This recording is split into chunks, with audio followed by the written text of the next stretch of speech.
তিনি এক ধরনের মিথ তৈরি করেছিলেন, তিনি যতদিন বেঁচে থাকবেন ততদিন ক্ষমতায় থাকবেন এবং তারপরে কেউ আর যোগ্য নেতৃত্ব তৈরি হয়নি বা হচ্ছে না, তার আগে কেউ দেশ চালায়নি, তারপরে যে কেউ চালাবে না সেটা তো বলার সুযোগ নেই। যে আমরা যদি না থাকি, আওয়ামী লীগ যদি না থাকে, তাহলে এই কাজগুলো হবে কেমন করে? আসসালামু আলাইকুম, ফরিদ হোসেন ভাই এবং ইলিয়াস খান ভাই, আপনাদের দুজনকেই স্বাধীন মিডিয়ার পক্ষ থেকে আমন্ত্রণ এবং শুভেচ্ছা।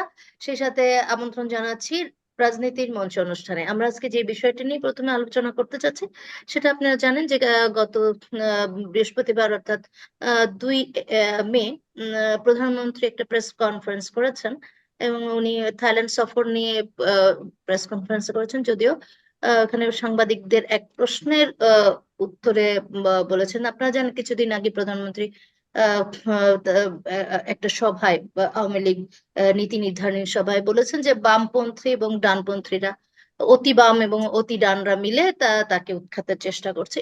এই বিষয়ে প্রশ্ন করার পর তিনি কালকে বলেছেন যে অতি বামরা আমাকে উৎখাত করতে চায়, সেজন্য আন্দোলন করছে। কিন্তু আমার প্রশ্ন হচ্ছে, আমার পরে কে? প্রধানমন্ত্রী এই প্রশ্ন উত্থাপন করেছেন এবং তিনি আরো বলছেন যে তারা কাকে ক্ষমতায় ক্ষমতায় বসাতে চায়, কে আমার পরে এ দেশের উন্নয়ন করবে। এই বিষয়ে আমি প্রথমেই ইলিয়াস খান ভাইয়ের কাছে যাচ্ছি। ইলিয়াস ভাই, আপনি বলেন আপনার মন্তব্য, আ- বিশ্লেষণ। আপনাকে ধন্যবাদ, এবং অনুষ্ঠান যারা দেখছেন এবং আমার সহ আলোচক আমার অত্যন্ত শ্রদ্ধাভাজন ফরিদ ভাই, আমি জানি না কালকে তিনি প্রেস কনফারেন্স ছিলেন কিনা। প্রেস কনফারেন্স এখন একটা হাস্যকর বিষয়ে পরিণত হচ্ছে।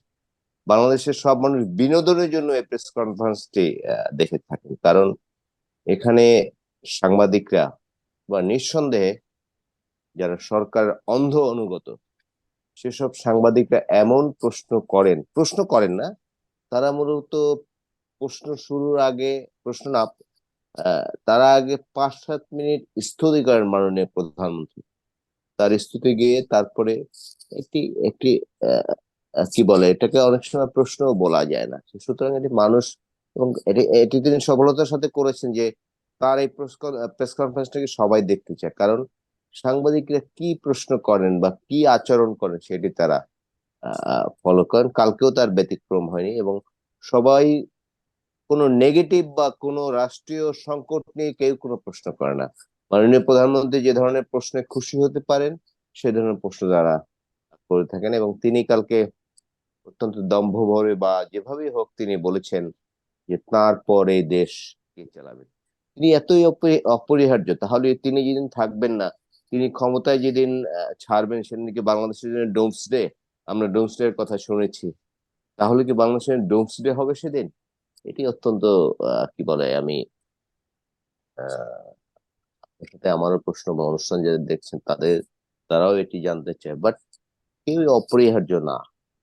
তিনি এক ধরনের মিথ তৈরি করেছিলেন, তিনি যতদিন বেঁচে থাকবেন ততদিন ক্ষমতায় থাকবেন এবং তারপরে কেউ আর যোগ্য নেতৃত্ব তৈরি হয়নি বা হচ্ছে না, তার আগে কেউ দেশ চালায়নি, তারপরে যে কেউ চালাবে না সেটা তো বলার সুযোগ নেই।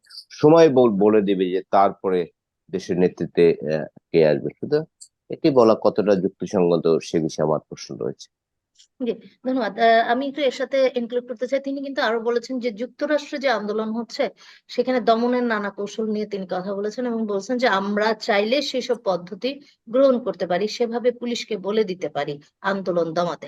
এই বিষয়টা আপনাদের কাছে আমি তুলে ধরলাম। ফরিদ ভাই, আপনার কাছে যাচ্ছি যে আপনি ইলিয়াসের কথা শুনলেন এবং আমার প্রশ্নগুলি শুনেছেন। আপনার বিশ্লেষণ যদি একটু বলতেন। আপনি কি কালকে প্রেস কনফারেন্সে ছিলেন, ফরিদ ভাই? ধন্যবাদ রিম্পি। হ্যাঁ, আমি ছিলাম জি। এবং আমার অত্যন্ত স্নেহভাজন ইতিহাস যে কথাটা বললেন, আহ, আমি মনে করি যে আহ, এই প্রশ্নগুলি আসছে এখন, এই দায়টা কার? আমরা যারা যাই ওখানে, সাংবাদিকরা, তারা আহ, কি প্রশ্ন করবেন, কিভাবে প্রশ্ন করবেন, সেটা তো আর প্রধানমন্ত্রী তিনি নির্ধারণ করে দেন না।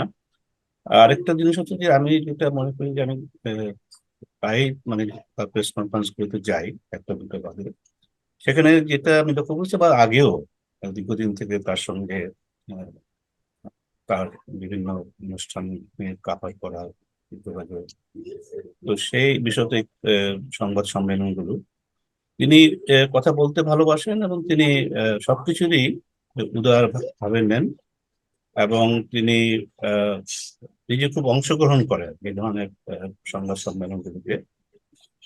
একটা জিনিস কালকে বলি, যেমন কালকে যারা প্রথম সারিতে বসেছিল, প্রথম দিকে প্রশ্নগুলো সেই প্রথম সারির সিনিয়র সাংবাদিকদের কাছ থেকে আসছিল। তো তিনি কিন্তু একটা পর্যায়ে বললেন যে শুধু প্রথম সারি কেন, পিছনের সারির আহ, ওদেরকেও সুযোগ দেওয়া যাক। এবং আরেকটা পর্যায়ে যখন দেখলেন যে নারী সাংবাদিক যারা আছে তাদের প্রশ্ন তেমন আসছে না তাদের কাছ থেকে, এবং তিনি এটাও বললেন যে যারা নারী ওখানে আছে তাদেরকে প্রশ্ন করার সুযোগ থাকা দরকার। এই জিনিসগুলো তার কাছ থেকেই এসছে। এবং এই দায়িত্বগুলো আমরা যারা সিনিয়র আছি আমরা কি ধরনের প্রশ্ন করব এবং সেটা কিভাবে একটা সংবাদ সম্মেলনকে প্রাণবন্ত করা যায়, যারা দেখছে এই সংবাদ সম্মেলন তারা এখান থেকে কোন জিনিসটা পাবে, কোন ধরনের জিনিস তারা জানতে চায়, সেগুলো তো আমাদেরই দায়িত্ব। আমার মনে হয় সেই দায়িত্বগুলো আমাদের পালন করা উচিত। আরেকটা যেটা হচ্ছে যে তিনি যেটা বলেছেন এটা নানানভাবে ব্যাখ্যা করা যায়। যে একটা জিনিস তিনি বলেছেন, এটা গত দু একদিন ধরে তিনি বলছেন যে অতি বাম যারা তাকে উৎখাত করতে চায়, এবং সেটা বোধহয় গত নির্বাচনের সময় থেকেই যে তার অভিজ্ঞতা সেগুলোর ভিত্তিতেই বলেছেন। এবং কিন্তু তিনি এই উৎখাতের ব্যাপারটাকে সেইভাবে ব্যাখ্যা করেননি এবং কেউ প্রশ্ন করেনি ফলো আপ প্রশ্ন হিসাবে, তার ব্যাখ্যা করার তবে তিনি যেটা বলেছেন যে আপনি জানেন যে তার যে 14 দল আছে আওয়ামী লীগের, 14 দল কিন্তু বাকি দলগুলো আহ, বেশ কয়েকটি বামপন্থী বাম ঘরানার, এখন তারা অতি বাম কিনা তা জানি না। তো তার সেই প্রশ্ন এসেছিল যে 14 দলের সাথে সম্পর্কটা কিরকম এখন, কারণ 14 দলের দু একজন নেতা কিছু কিছু কথা বলছে 7ই জানুয়ারি নির্বাচনের পরে। তিনি তার ব্যাখ্যা দিয়েছেন, বলছেন সম্পর্ক তো আছে, কোনো সম্পর্কে কোনো আহ, কি বলে যে এখানে ছিন্ন হয়নি, তারা আমাদের সঙ্গে আছে, আমরা তাদের সঙ্গে আছি। 14 দলের যে কি বলে যে সমন্বয়ক আওয়ামী লীগ নেতা, সিনিয়র আওয়ামী লীগ নেতা আমির হোসেন আমু তার কথা বলেছেন যে তিনি তো আছেন, এগুলো করছেন। কাজে তার দিক থেকে তিনি এটা বলেছেন। এই জিনিসগুলো আহ, তার ব্যাখ্যা তো তিনি দিতেই পারেন। আর যেটা বলা হলো, আমি দম্ভ আহ, বলবো না, ইলিয়াসের সাথে সবিনয় আমি কি বলে যে দ্বিমত পোষণ করবো। সেটা হচ্ছে যে তিনি বলেছেন যে আওয়ামী লীগ তার দিক থেকে যে কোনো দলই যখন ক্ষমতায় থাকে এবং তারা ভালো কাজ করে তখন তারা ভাবতে থাকে যে আমি যদি না থাকি তাহলে পরে এই কাজগুলো তো হবে না। এবং সেই দিকগুলো তার দিক থেকে তার ব্যাখ্যা, এবং সেটা ওই দিক থেকেই বলা যে আমরা যদি না থাকি, আওয়ামী লীগ যদি না থাকে তাহলে এই কাজগুলো হবে কেমন করে। তিনি কতগুলো কথা বলেছেন যে বিদ্যুতের কথাটা প্রায় বলেন সেভাবে তুলনামূলক ভাবে, যে বিএনপির সময়ে যে বিদ্যুতের যে তিনি পেয়েছিলেন, এমনকি তত্ত্বাবধায়ক সরকার যেটা ছিল আহ, সামরিক আমাদের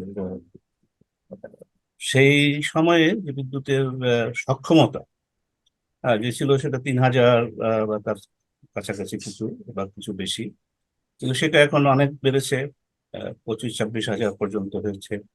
বিদ্যুতের উৎপাদনও বেড়েছে অনেক, আমরা এখন 17,000 মেগাওয়াট পর্যন্ত উৎপাদন করা যায়। তো সেগুলো তিনি বলেছেন, এবং এই ব্যাখ্যাগুলো তো যে কোনো রাজনীতিবিদ, যে কোনো সরকার প্রধান তিনি তো দিবেনই তার দিক থেকে। এবং সেটার ব্যাখ্যা আবার যারা বিরোধী দল তারা দিয়ে থাকে, তারাও বলে তাদের কথা। আর মার্কিন যুক্তরাষ্ট্রের যে ব্যাপারটা আমি এই পর্যায়ে বলি, সেটার ব্যাপারে কিন্তু আমার মনে হয় যে বাংলাদেশের সকলেরই কথা তিনি বলেছেন। যেটা আমি হ্যাঁ, বলছিলাম যে প্রকৃতিগত ভাবেই তো মানুষকে সবাইকেই মারা যেতে হবে। প্রধানমন্ত্রীও প্রকৃতিগত ভাবেই মারা যাবেন একদিন না একদিন। আল্লাহ ওনার মানে আরো হায়াত বাড়ান, আমরা দোয়া করি। কিন্তু আমার যেটা প্রশ্ন যে আসলে আহ, নেতাদেরই কিন্তু উচিত পরবর্তী একজনকে তৈরি করে যাওয়া, যেটা মানে তারপরে কি হবে। প্রধানমন্ত্রী যে প্রশ্নটা তুলেছেন, যদি আওয়ামী লীগেরও বিষয় আমি বলি যে ওনার পরে আসলে কে, সেটাও তো আসলে উনি ঠিক করে যেতে পারছেন না, আমার কাছে যেটা মনে হচ্ছে। আর হ্যাঁ, বিরোধী দলগুলোর আসলেও মানে আহ, নেতা কে হতে পারেন সেটা নিয়েও কিন্তু আসলে প্রশ্ন আমাদেরও আছে। তবে আমার কাছে ফরিদ ভাই এবং ইলিয়াস ভাই আপনারা আমার সাথে একমত হবেন কিনা জানি না, যে চেয়ার মেক্স ম্যান পারফেক্ট। একটা চেয়ারে একজনকে বসালে পরে সেটা ধীরে ধীরে সে কিন্তু ওই চেয়ারের উপযুক্ত হয়ে যায়, সেটা আমার মনে হচ্ছে আপনারাও নেতৃত্ব দেন, আপনারাও মনে হচ্ছে।